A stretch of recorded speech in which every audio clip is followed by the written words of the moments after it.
السلام علیکم ورحمۃ اللہ وبرکاتہ۔ الحمدللہ رب العالمین واشہد ان لا الہ الا اللہ وحدہ لا شریک لہ واشہد ان محمدا عبدہ ورسولہ صلوات اللہ وسلامہ علیہ وعلی آلہ وعلی اصحابہ ومن اہتدی بہدیہ واستنى بسنتہ الی یوم الدین وبعد۔ معزز بھائیوں، اللہ کے رسول صلی اللہ علیہ وسلم کی مبارک سیرت آپ کے سامنے بیان کی جا رہی ہے۔ اب تک غزوہ بدر اور اس کے بعد کے جو کچھ حالات تھے وہاں تک ہماری گفتگو پہنچی تھی۔ آج کے درس میں انشاءاللہ غزوہ بدر کے بعد آپ صلی اللہ علیہ وسلم کی زندگی میں ایک بہت ہی اہم جنگ جو غزوہ احد کے نام سے معروف اور مشہور ہے، جو سن 3 ہجری شوال کے مہینے میں پیش آئی تھی، آج کے اس درس میں اس غزوہ اور جنگ پر انشاءاللہ ہم گفتگو کریں گے۔ جہاں تک اس درس کے اس غزوے اور جنگ کے اندر دروس اور اسباق اور نصیحتوں کی بات ہے تو انشاءاللہ آنے والے درس میں ہم اس پر گفتگو کریں گے۔ آپ سب لوگوں کو معلوم ہے کہ غزوہ بدر میں مشرکین کو، کفار مکہ کو بڑی شکست ملی تھی، اور اسی شکست کا بدلہ لینے کے لیے انہوں نے 3000 کا ایک لشکر جرار تیار کیا، اور اس لشکر کا مقصد یہ تھا مدینے پر چڑھائی کرنا، مدینے پر حملہ کرنا، اور غزوہ بدر کے اندر جو شکست ملی ہے اس شکست کا بدلہ لینا۔ اس کی قیادت ابو سفیان کر رہے تھے جو اس وقت مسلمان نہیں ہوئے تھے، اور ایسے ہی جو گھوڑ سوار تھے ان کی قیادت خالد بن ولید کر رہے تھے، یہ بھی اس وقت مسلمان نہیں ہوئے تھے، اور تیسرے جو کمانڈر تھے اکرمہ بن ابو جہل تھے، یہ بھی مسلمان نہیں ہوئے تھے، یہ حضرت خالد بن ولید کے معاون تھے۔ اللہ کی توفیق سے ان تینوں نے بعد میں اسلام قبول کر لیا۔ ابو سفیان رضی اللہ تعالیٰ عنہ نے بھی، اکرمہ بن ابی جہل نے بھی، اور خالد بن ولید رضی اللہ تعالیٰ عنہ اجمعین، ان تینوں نے بعد میں اسلام قبول کر لیا۔ یہ اپنے ساتھ عورتیں بھی لے کر کے آئے۔ عورتوں کی تعداد 15 تھی، 3000 اونٹ تھے، 100 گھوڑے تھے، 700 زرہیں تھی، اور وہ سارا مال جو ابو سفیان غزوہ بدر میں بچا کر نکالنے میں کامیاب ہو گئے تھے، اس پورے مال کو انہوں نے اس جنگ پر خرچ کیا۔ آپ لوگوں کو معلوم ہے غزوہ بدر کا جو سبب بنا تھا کہ ابو سفیان ملک شام سے تجارت کا قافلہ لے کر کے آ رہے تھے۔ جب آپ صلی اللہ علیہ وسلم کو اس کی اطلاع ملی تو آپ ان کے تعاقب میں نکلے، لیکن ابو سفیان پورا قافلہ نکالنے میں کامیاب ہو گئے، اور اس کے بعد جب مکے کے اندر خبر پہنچتی ہے تو وہاں سے لشکر آتا ہے، اور غزوہ اور پھر بدر کے مقام پر دونوں کے آپس میں جنگ ہوتی ہے۔ تو وہ سارا سامان جو بچ کر نکالنے میں کامیاب ہو گئے تھے، اس سارے سامان کو انہوں نے اس جنگ پر خرچ کیا۔ اللہ رب العالمین نے سورہ انفال میں اسی کی طرف اشارہ کیا ہے کہ ان الذین کفروا ينفقون اموالهم، جن لوگوں نے کفر کیا وہ اپنے مالوں کو خرچ کرتے ہیں لیصدوا عن سبیل اللہ،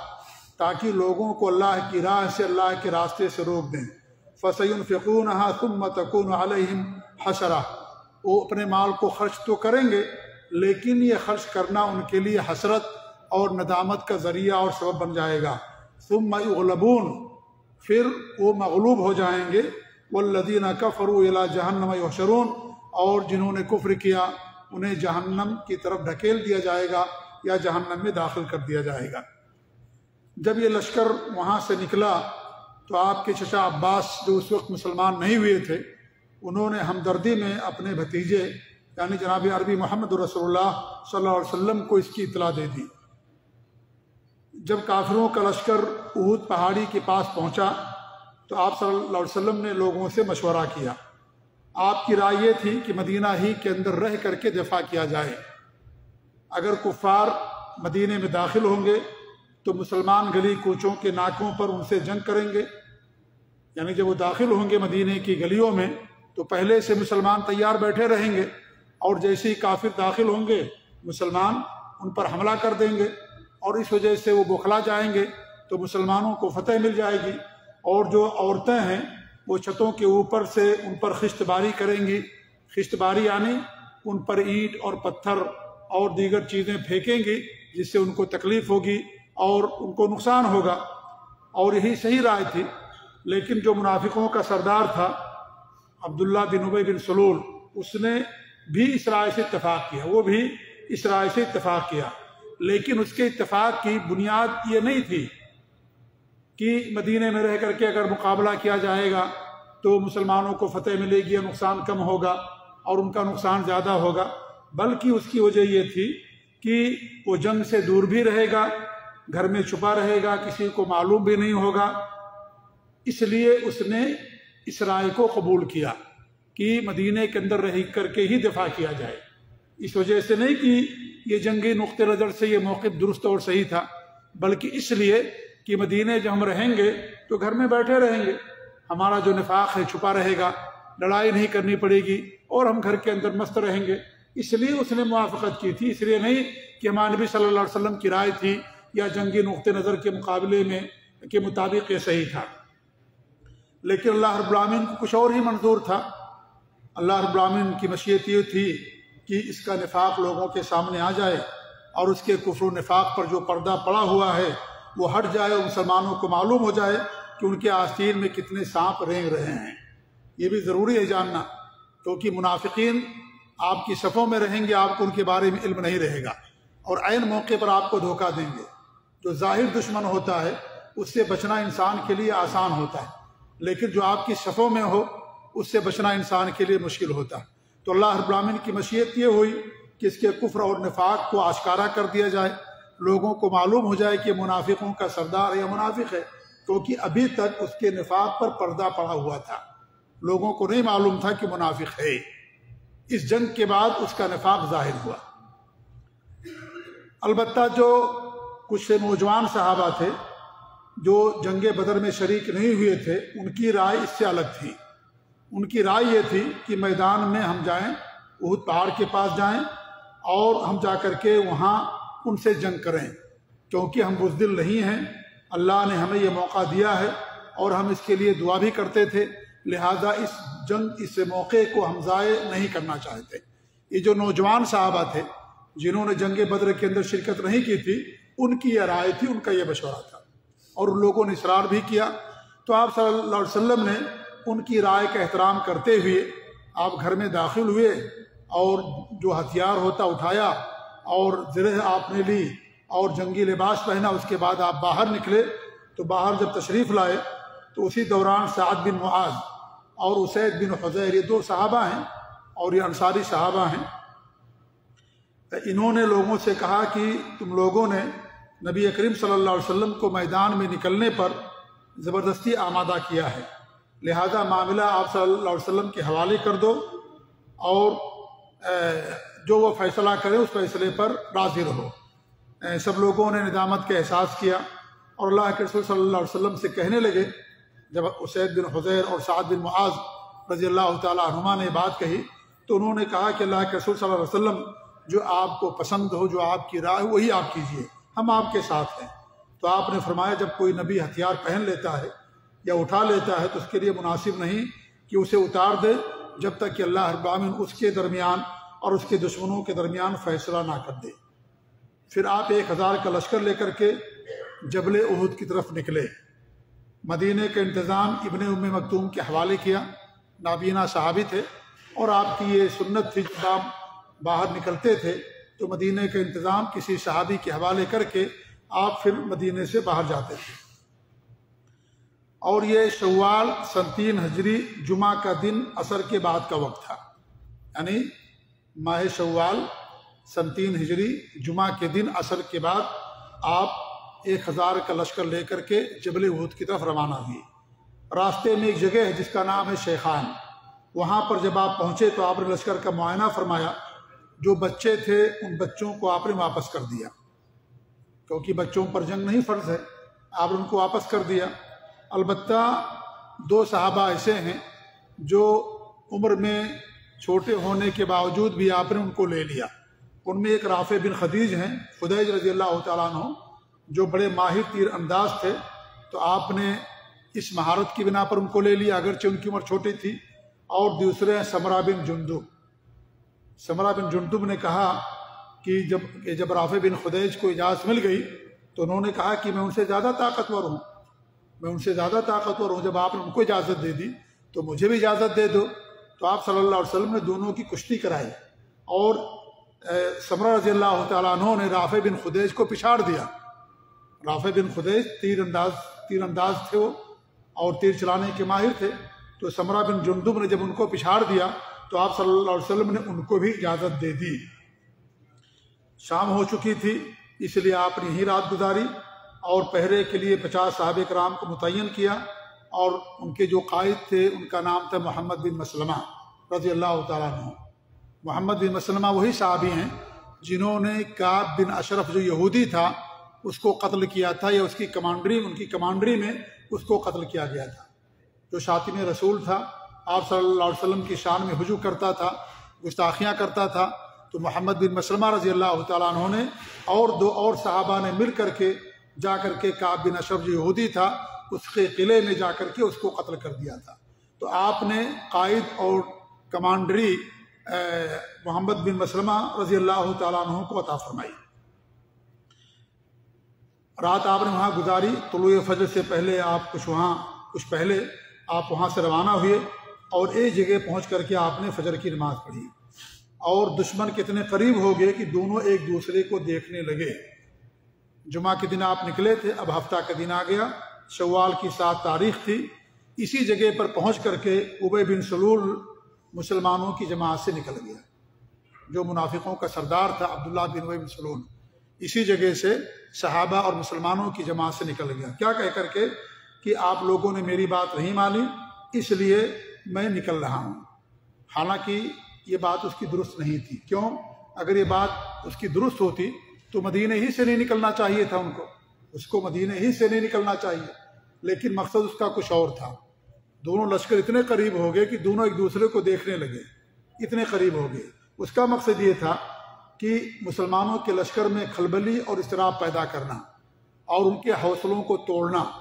اور جو دشمن ہیں، کفار ہیں، ان کے حوصلوں کو بڑھانا، کیونکہ مشرکین دیکھ رہے تھے کہ مسلمانوں کی صفوں میں انتشار ہو گیا، اور مسلمان جو ہے 300 آدمی نکل گئے۔ اب ظاہر بات ہے مسلمانوں کا جوش تو سب پڑے گا اور کافروں کا حوصلہ بڑھے گا، تو اس لیے اس نے ایسا کیا تھا، تکلیف پہنچانے کے لیے اور نقصان پہنچانے کے لیے۔ یہ مقصد نہیں تھا، یہ وجہ نہیں تھی کہ میری بات نہیں مانی آپ نے اس لیے میں نہیں لڑوں گا، اگر آپ مدینے میں لڑتے تو میں آپ کا ساتھ دیتا۔ اگر یہ بات ہوتی تو مدینے ہی سے نہیں نکلنا چاہیے تھا اس کو۔ اصل مسلمانوں کو تکلیف اور نقصان دینا چاہ رہا تھا، کیونکہ منافق تھا، دل میں نفاق تھا اس کے، اور منافقین یہ جہنم کے سب سے نچلے طبقے کے اندر رہیں گے، سب سے بڑے دشمن ہوتے ہیں۔ تو پھر یہ 300 آدمیوں کو لے کر کے وہاں سے نکل گیا۔ اب آپ کے پاس صرف 700 آدمی رہ گئے۔ آپ صلی اللہ علیہ وسلم احد پہاڑ کے پاس تشریف لے گئے۔ احد پہاڑ کو آپ نے پیچھے کیا، سامنے مدینہ تھا، دائیں طرف کافروں کا لشکر تھا، اور بائیں طرف جو ہے ایک چھوٹی سی پہاڑی تھی درہ کے نام سے۔ آپ نے اس چھوٹی پہاڑی پر 50 تیر اندازوں کو متعین کر دیا، اور ان کے کمانڈر بنائے عبداللہ بن جبیر رضی اللہ تعالیٰ عنہ کو، اور آپ نے ان کو حکم دیا کہ اس جنگ میں ہمیں فتح ملے یا شکست ملے، جب تک میرا دوسرا حکم نہ آ جائے اس پہاڑی کو تم لوگوں کو نہیں چھوڑنا ہے، کیونکہ آپ کو خطرہ تھا، معلوم تھا آپ کو کہ اس جگہ سے ہمارے اوپر حملہ ہو سکتا ہے۔ پہاڑی کے پیچھے سے تو حملہ نہیں ہو سکتا تھا، پیچھے بہت بڑی پہاڑی ہے احد، آپ اس کے پیچھے تھے، آپ کے پیچھے پہاڑ تھا، دائیں طرف دشمن تھے، بائیں طرف جو ایک پہاڑی تھی وہاں سے دشمنوں کے آنے کا امکان تھا کہ اگر ہم جنگ میں رہیں گے تو ہو سکتا ہے دشمن یہاں سے آ کر کے ہمارے اوپر حملہ کر دے بائیں طرف سے۔ اس لیے آپ لوگ گئے ہوں گے احد پہاڑی پر، تو جو قبرستان ہے آپ جب وہاں کھڑے ہوں گے تو اس کے بائیں طرف پہاڑی پڑے گی، جس پہاڑی پر آپ نے 50 تیر اندازوں کو متعین کیا تھا۔ احد پہاڑ آپ کے پیچھے تھا، ادھر سے بھی کوئی خطرہ نہیں تھا، کیونکہ احد پہاڑ بہت بڑا تھا، اس کو اوپر چڑھ کر کے آنا پھر حملہ کرنا یہ ناممکنات میں سے تھا، بہت بڑا پہاڑ ہے احد پہاڑ۔ تو آپ نے اسی جگہ کو منتخب کیا، اور جو دشمن تھے وہ میدان میں تھے، پیچھے کھلا ہوا تھا، اور مسلمان جو تھے احد پہاڑ کے دامن میں، پیچھے سے احد پہاڑ تھا، دائیں طرف ان کا کافروں کا لشکر، اور بائیں طرف یہ چھوٹی سی پہاڑی تھی۔ آپ نے وہاں وہ 50 تیر اندازوں کو متعین کر دیا اور کہا کہ جب تک میرا حکم نہ آئے کسی کو یہاں اپنی جگہ سے نہیں ہلنا ہے۔ صحیح بخاری کے جو الفاظ ہیں اس میں آپ نے یہ فرمایا کہ اگر تم لوگ دیکھ لو کہ ہمیں پرندے اچک رہے ہیں، پرندے ہمیں کھا رہے ہیں، اچک رہے ہیں، تو بھی اپنی جگہ نہ چھوڑنا یہاں تک کہ میں تم لوگوں کو اپنے پاس دوبارہ بلا لوں۔ اور اگر تم لوگ دیکھو کہ ہم نے قوم کو، دشمن کو شکست دے دی ہے، انہیں کچل دیا ہے، مار دیا انہیں، جنگ میں ہمیں فتح مل گئی، تو بھی اپنی جگہ نہ چھوڑنا جب تک کہ میرا دوسرا حکم نہ آ جائے۔ بڑی سختی کے ساتھ آپ نے ان کو حکم دیا کہ جب تک میرا دوسرا آرڈر نہ آ جائے، چاہے ہمیں فتح ملے، چاہے شکست ملے، چاہے ہمیں پرندے کھا جائیں اور شکست کا سامنا ہو، جو بھی ہو، کسی بھی حال میں تم لوگوں کو اس پہاڑی کو نہیں چھوڑنا جب تک کہ ہمارا دوسرا حکم نہ آ جائے، کیونکہ وہاں سے دشمن کے حملہ کرنے کا خطرہ تھا،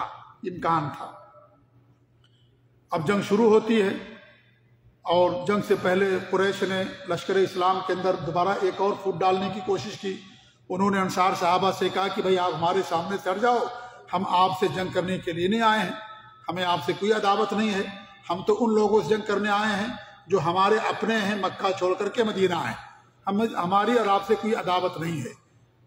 یہ کہہ کر کے وہ انصار اور مہاجرین کے اندر عداوت پیدا کرنا چاہ رہے تھے، لیکن وہ اس کے اندر ظاہر بات ہے کامیاب نہیں ہوئے۔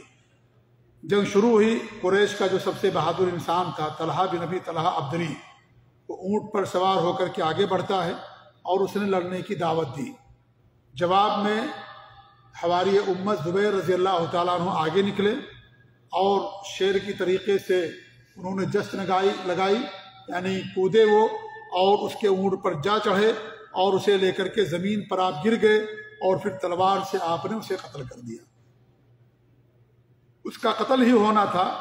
کہ ہر طرف جنگ کے شورے بھڑک اٹھے۔ صحابہ کرام بڑی شجاعت کے ساتھ، بہادری کے ساتھ لڑ رہے تھے،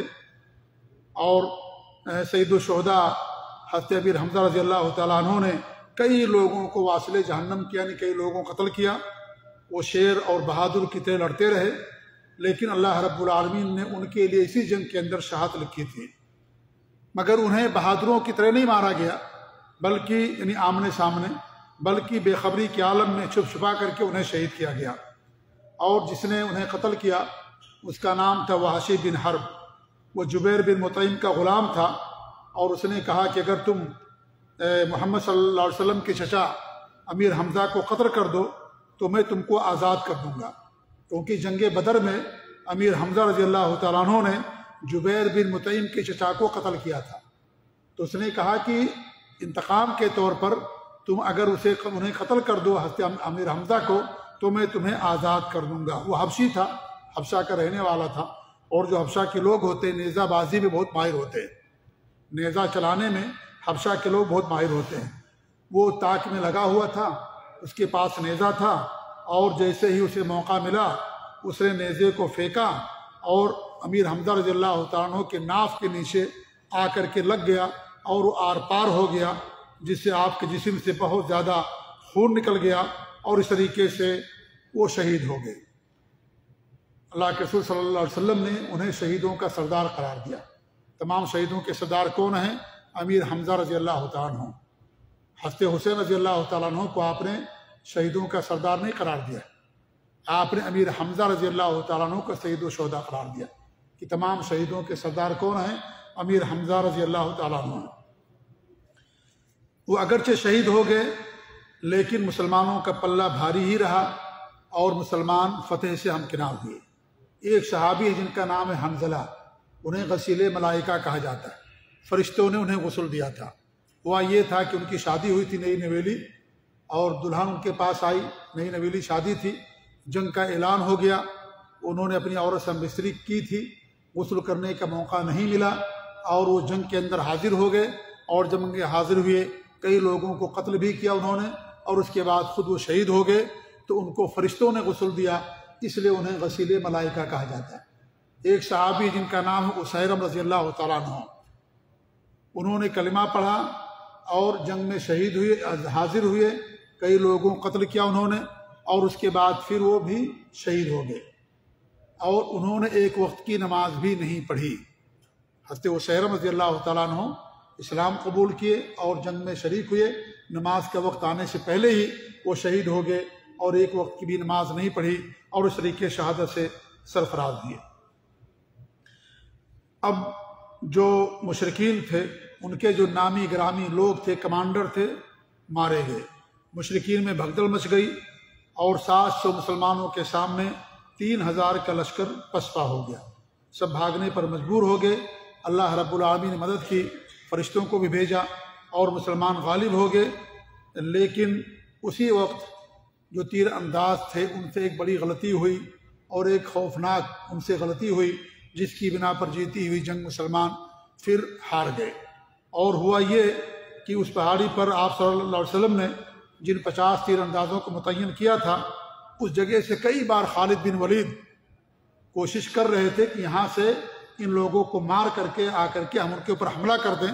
لیکن وہ 50 تیر انداز تھے، جیسے خالد بن ولید کے لوگ آگے بڑھنے کی کوشش کرتے وہ فوراً ان پر تیر برسانے لگتے اور وہ پیچھے ہو جاتے۔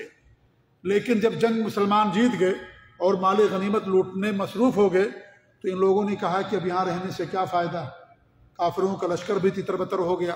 بھگدڑ مچ گئی اس کے اندر، اب یہاں رہنے سے کیا فائدہ ہے۔ عبداللہ بن جبیر رضی اللہ تعالیٰ عنہ نے بڑی سختی کے ساتھ منع کیا، لیکن 40 لوگ وہاں سے نکل گئے، اب بچے صرف 10 لوگ، اور خالد بن ولید اسی کے ارد گرد جو ہے طاق میں بیٹھے ہوئے تھے۔ جب انہوں نے دیکھا کہ اب صرف 10 آدمی رہ گئے ہیں تو آپ نے اور لوگوں کو اکٹھا کیا، آواز دی اور ان لوگوں نے مل کر کے فوراً ادھر سے حملہ کیا اور جو 10 صحابہ وہاں پر تھے ان سب کو شہید کر دیا اور پیچھے سے آ کر کے مسلمانوں کے اوپر حملہ کر دیا۔ خالد بن ولید کی ایک تاریخ رہی ہے، ان کے بارے میں بیان کیا جاتا ہے کہ جس جنگ میں بھی وہ حاضر ہوئے اس جنگ میں کبھی شکست نہیں ہوئی، چاہے اسلام لانے کے بعد چاہے اسلام سے پہلے۔ اسلام سے پہلے بھی جس جنگ کے اندر وہ شریک ہوئے اس میں کبھی شکست نہیں ہوئی۔ تو انہوں نے کیا کیا، پیچھے سے حملہ کر دیا اور جو 10 صحابہ تھے ان کو قتل کر دیا، شہید کر دیا۔ اب کیا ہوا، اب جب اچانک یہ حملہ ہوا تو مسلمان چکی کے 2 پارٹوں میں پس گئے اور مسلمان یہ سب اچانک دیکھ کر کے حواس باختہ ہو گئے اور بدنظمی کا شکار ہو گئے۔ اب ہم کو کیا کرنا چاہیے، ان کے وہم و گمان میں بھی یہ نہیں تھا کہ یہ معاملہ ہونے والا ہے، کیونکہ آپ صلی اللہ علیہ وسلم نے انہیں سختی کے ساتھ منع کیا۔ آپ ذرا دیکھیں ایک بات نہ ماننے کی وجہ سے کتنا بڑا خسارہ اٹھایا گیا، آپ صلی اللہ علیہ وسلم کی ایک بات نہ ماننے کی وجہ سے۔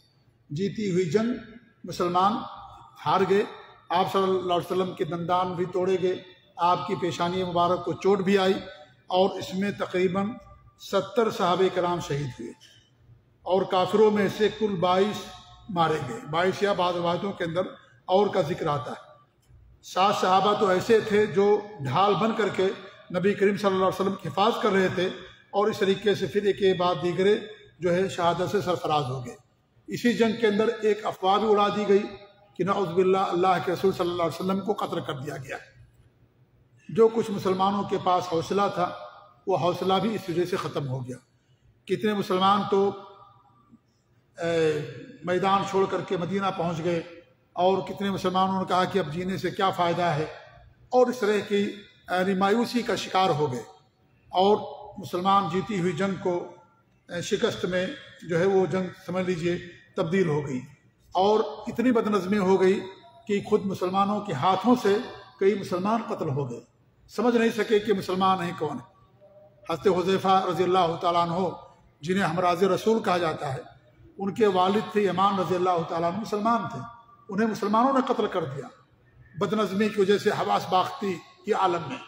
سمجھ میں نہیں آ رہا تھا کہ کیا کیا جائے، کیونکہ یہ سارا معاملہ اچانک ہو گیا اور اس طریقے سے مسلمان جو ہے جیتی ہوئی جنگ کو ہار گئے اور آپ صلی اللہ علیہ وسلم کو تکلیف بھی پہنچی، چوٹ بھی پہنچی اور 70 صحابہ کرام اس کے اندر جو ہے شہید ہو گئے۔ پھر آپ نے تمام شہداء کو اسی جگہ دفن کر دیا، احد پہاڑی کے اندر، احد میدان میں ہی وہیں پر آپ نے دفن کر دیا ان کو، اور ان کی لاش جو ہے آپ مدینے کے اندر بقیع میں لے کر کے نہیں آئے۔ اللہ کے رسول صلی اللہ علیہ وسلم کی حدیث بھی ہے کہ جہاں جس کی وفات ہو اس کو وہیں دفن کیا جاتا ہے، کیونکہ اللہ تعالیٰ کی غالباً مرضی ہی ہو گئی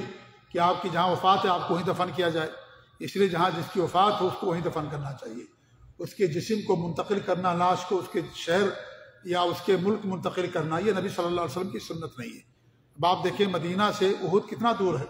چند کلومیٹر کا فاصلہ ہے، لیکن اس کے باوجود بھی آپ نے تمام صحابہ کو جو شہید ہوئے وہیں احد کے میدان میں دفن کر دیا. آپ ان کو بقیع قبرستان لے کر کے نہیں آئے. ہمارے یہاں ہوتا یہ ہے، کچھ لوگ ایسا کرتے ہیں کہ یہاں کسی کی وفات ہو گئی، لاش کو اپنے ملک بھیج دیتے ہیں، تاخیر بھی ہوتی ہے، پیسہ بھی خرچ ہوتا ہے، وہاں جا کر کے اور برا حال ہو جاتا ہے. لاش دیکھنے کے بعد جو ہے عورتیں صبر نہیں کر پاتی ہیں، اور پھر آؤ فغاں اور رونا چیخنا چلانا پیٹنا تمام چیزیں ہو جاتی ہیں. تو اس لیے ہمارے نبی نے فرمایا ہے کہ جہاں جس کی وفات اس کو وہیں دفن کرنا چاہیے. اللہ کی مرضی یہی تھی کہ آدمی کی وفات یہی ہو، لہذا اس کی مرضی یہی کہ اسی جگہ اسی زمین میں دفن کر دیا جائے. تو آپ نے تمام صحابہ کو وہیں پر دفن کر دیا، وہیں شہید کر دیا. جو قاری ہوتے تھے آپ ان کو آگے رکھتے تھے. اسی جنگ کے اندر مصعب بن عمیر بھی شہید ہوئے. مصعب بن عمیر رضی اللہ تعالیٰ عنہ بڑے مالدار صحابی تھے. یہ مکہ کے رہنے والے تھے، اور آپ نے انہیں سب سے پہلا جو اسلام کے سفیر اور داعی ہیں وہ ہیں مصعب بن عمیر رضی اللہ تعالیٰ عنہ. بہت ہی مالدار صحابی تھے حضرت مصعب بن عمیر رضی اللہ. بڑے ناز و نعم میں ان کے ماں باپ ان کو پالا اور پوسا تھا. لیکن جب ان کی شہادت ہوئی تو جب سر ڈھانکا جاتا تو پاؤں کھل جاتے، پاؤں ڈھانکتے تو سر کھل جاتا تھا. بڑے ناز و نعم میں پلنے والے انسان کو آخر وقت میں یعنی کفن بھی میسر نہیں ہوا کہ اس کے پورے جسم کو چھپا دیا جائے. لیکن خوش نصیب تھے کہ اللہ رب العالمین نے ان کو شہادت سے سرفراز فرمایا. تو یہ غزوہ احد کا واقعہ تھا جو میں نے بڑے اختصار کے ساتھ آپ لوگوں کے سامنے پیش کیا. اللہ تعالیٰ سے دعا ہے کہ اللہ رب العالمین ہمیں اپنے نبی صلی اللہ علیہ وسلم کی سیرت پاک کو جاننے کی توفیق عنایت فرمائے اور ان کے نقش قدم کی پیروی کرنے کی توفیق دے. اس واقعے میں ہمارے لیے جو عبرتیں ہیں، نصیحتیں ہیں، جو اسباق اور مسائل ہیں، انشاءاللہ آنے والے درس میں آپ لوگوں کے سامنے بیان کرنے کی کوشش کروں گا. اللہ تعالیٰ ہم سب کو توفیق آمین. جزاکم اللہ خیر. وصلی اللہ علیہ محمد وعلی آلہ وصحبہ اجمعین. السلام علیکم ورحمۃ اللہ وبرکاتہ.